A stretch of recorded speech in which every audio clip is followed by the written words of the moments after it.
Greetings and salutations, humans. Welcome to the channel. This is your host, Putinbot. I just want to thank y'all very much for popping on by. Today, I'm going to be doing a showcase on another epic. This one is one that I've had for a little while, and I've just built her out, and she has been a huge help in Faction Wars, and I am talking about the one, the only, Melga Steelgirdle.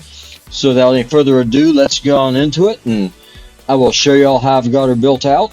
And if y'all have her, hope that she is able to help you out some on your account. If you're struggling with her, feel free to take a look and see what I'm doing here and tailor it to your account. So, without any further ado, Melga Steelgirdle is a Spirit Affinity Dwarf champion. She is a support champ. And what's nice is that she scales off of hit points. So that means it's very easy to keep her alive. Let me go and show you all the total stats on my Melga, and then I'll go over the gear. I'll do a couple of runs. I will show you all how she's able to kind of help you out. And she's just a great support champion. If you have her, she will help you out a whole lot. If you have quite a few of revivers on your account, she's still worth building out because she will help you immensely in Faction Wars. So kind of show you how I've got mine built out here. I've got her built with 90% crit damage, 45% crit rate. It is irrelevant for this champion. She does not do damage. That's not her role. Her speed is 213. Defense is 2,347. Her attack is low, 1,679. Again, attack for this champion is completely useless. She scales totally off of hit points, and she is not a damage dealer. Her health on my account is 75,874. I've got her in a hit point banner with defense and speed sub rolls. I have got her, sorry about that. I've got her in a hit point amulet. I've got her in a hit point ring with hit point substats and also some extra defense thrown in there just for good measure. Speed boots for your Melga are going to be very, very important. And what you'll be looking for with all of her gear, you want hit points first foremost. You want speed and defense if you're able to get it. I've got her in a hit point chest.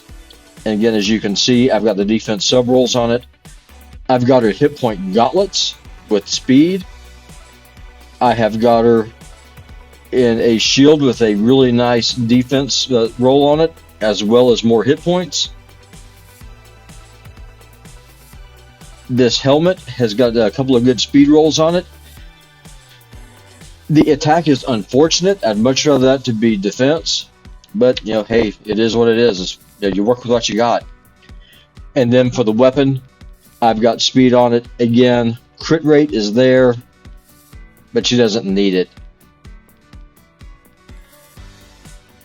For masteries for Melga, I do want to get some damage out of her. I did go down to the War Master tree here in offense. And then for support, if you're going to go support, I strongly recommend that you do similar to a build like what I have. If you've got the shield set with the stats that you need, Melga is a great candidate for it.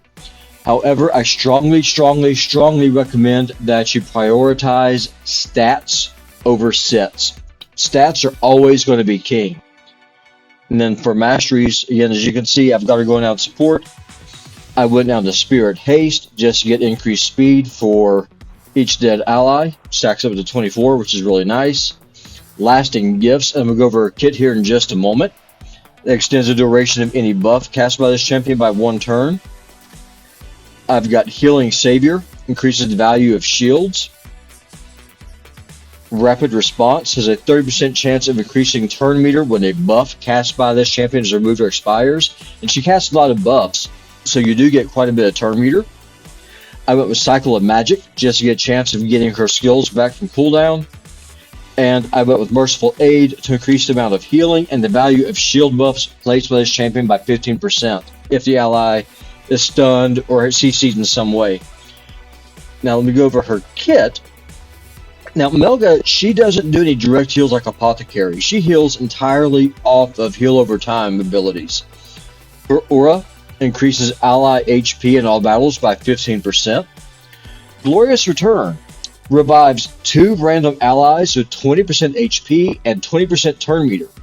Also places a shield buff on the revive allies for 2 turns equal to 30% of their max HP. Her A2, though, is really nice. This is why you want to stack your Melga with as much health as you can. Places a shield buff on all allies equal to 20% of this champion's max HP for 2 turns. Also places a 15% continuous heal buff on all allies for 2 turns. This books down to a 3-turn cooldown, and her A1 has a chance of removing 1 random debuff from a random ally. Cannot remove a debuff from this champion, so she's not able to cleanse a debuff from herself, but for the other people in her team, you absolutely can. And that's why I chose the masteries that I did. Now let's just hop in. We'll do a couple of quick runs. And again, if you have Melga, she's going to be great support, especially if you are early game. If you pull her early on, or if you're struggling in faction wars, she's just going to be a hard carry for you. Let's hop over first and foremost into... Let's do Ice Golem first real quick. And we're just going to do stage 20. That's just the fastest, most economical way of getting this stuff done. I already have a team set up for us. So we've got Haikatoon in the lead for the Speed Aura. We've got Melga. We've got Dark Elaine for DPS.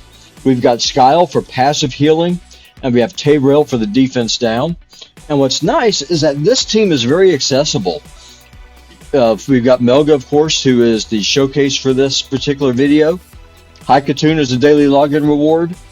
Dark Elaine is a daily login reward. And so is Skyle the Drakes.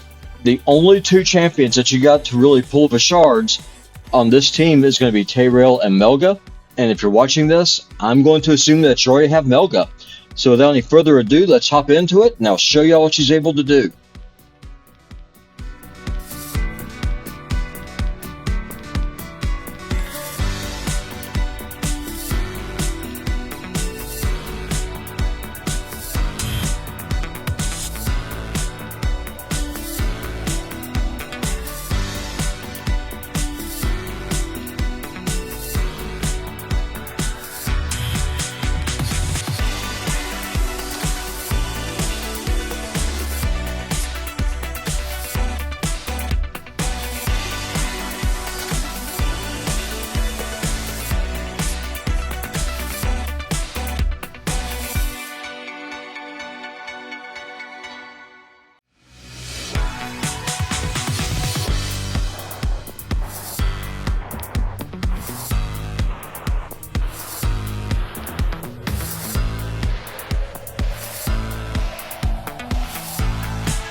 go. Y'all could see that for the most part of that fight, the heal over time buffs that Melga was putting up were doing a great job keeping the team healed up. That shield that Melga was putting up was doing a great job for absorbing those retribution hits from the Ice Golem. Let's take a look at this weapon here real quick. That is garbage. Goodbye. Let's take a look here. Now, another thing I want to point out, a lot of times people are really leery about taking Spirit Affinity champions against magic waves. With Melga, it's not really that big of an issue. And the reason is you're going to be building her with a lot of hit points. So ideally, she's not going to be getting targeted anyway. Second, she doesn't do any damage. So she's not going to be getting those weak hits. She has total support. And so if you have her, and especially if you're early game, like I said, and you are pushing through and you're just chugging through progression, let me show you what she's able to do for you on a negative affinity stage here. We're going to go into stage 20. Let's just go ahead and put together a team here real quick. Okay, so here's the team that we are going to use. As y'all can see, we are going into Dragon 20. This is a negative affinity wave for Melga, but you're going to be able to see it's not going to matter. And this team is pretty accessible. We've got Ninja, who's a free legendary who everyone was able to get up till October anyway. We're using Eris, who is a farmable rare. We are using Apothecary. We've got Melga, of course, and we're using Thylicia for defense down, and I've also got her in a stun set. So let's get into it and let's see what happens.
Have it. Y'all are able to see this is a very accessible team. Melga had no problems at all keeping this team alive, and this team is pretty fragile. We're using Eris, who's a farmable rare. You're able to get her from stage 6 in campaign. We've got Apothecary, who's in it for spot heals and also for a speed buff. We have Thylicia in there for defense down. Now, let's just say, for example, if you're early game and you don't have Thylicia, that's fine. You can farm yourself a War Maiden from the campaign. If you don't have Ninja, you can use Kale. You can use Frozen Banshee. You're able to see how Melga, with that shield, she was able to protect the team from the dragon's poison, and it really didn't matter. Now, there is one downside to Melga, and I'm going to go and drop into that real quick here. I should mention that earlier when I was going over her kit, and I do apologize. Melga is a very educated dwarf, and she likes to read. She likes to read a lot. She takes 16 books. Now, if you're lucky, if you get to A3 and the A2 booked, that's all you need.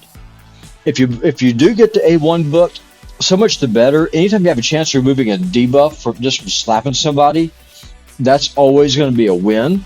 But that's not something, though, that is game changing. It's not going to make or break the champion. My luck was very poor, and all the books that I put into her first, every stinking one of them went into the A1, which is unfortunate. It really, really sucked. That's the only reason she's fully booked out. That being said, I hope that your luck is better than mine if you do have Melga. And if you do have her, And don't sit on her, especially if you're early game. If you're chugging through progression in Doom Tower, she can play against another spider with those continuous heals and those shields. She's able to help mitigate damage. She's able to help heal the damage back up from those poison ticks. And you just now saw what she's able to do in Ice Golem and in Dragon as well. The one place that she doesn't really help a whole lot is in Fire Knight. And that's because her A1 only hits once. Now again, that being said, if you're early game, if you're going through progression, and she's the only champion that you have that has a res, sorry, I did not mean to close out of that, by all means, take her with you. Take her into those teams. She will keep your team alive. Just don't expect her to do a whole lot against the boss. She doesn't have very much turn meter. She's only going to hit the shield once. That being said, if half your team is dead when you get to the boss, odds are you're going to fail anyway. And the fact that she's able to pick up 2 people at once, and also if the knight does get a shield up, it's just going to make things that much more interesting. Now, actually, for grins and giggles, let's just go ahead and do a run real quick through Fire Knight 20, just so y'all can see what she's able to do. And let's just hop on in here real quick. We'll just do Fire Knights 20. And let's redo our team a little bit here. We're going to go with something a bit more accessible, a bit more free to play, friendly. That's going to I'll get the team put together and I'll be right back. So here's the team. Let's hop on in and see how this goes. We don't really have any way of crowd controlling the ads except for Thylicia in that stun set. So a lot of this is going to depend on Allure and Coldheart doing their thing. And also, we're going to be depending a whole lot on Melga Steelgirdle with her shield and those continuous heals. Let's get into it.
Fire Knights 20 is done.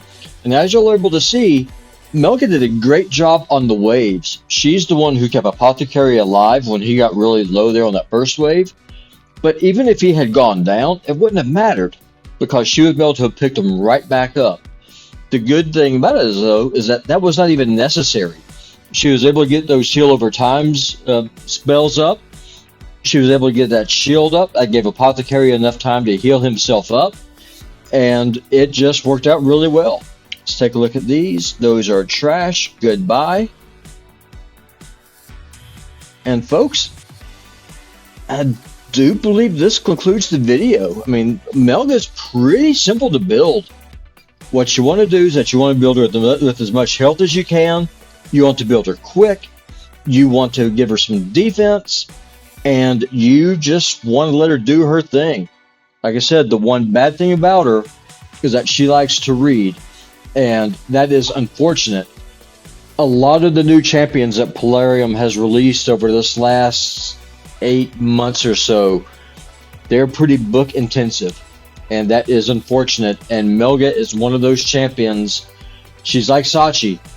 She likes to read and she needs those books. There's really no getting away from it, unfortunately. I wish that there was. I hope that Polarium stops being so heavy-handed with the books in the future, but for right now, it does not look like that is in the cards. Well, folks, this will conclude the video. This is PutinBot, and I will see y'all later. Hope you guys have a great one, and if you enjoyed this content, if you would like the video and subscribe, share it, I would be in your debt. Talk to y'all later.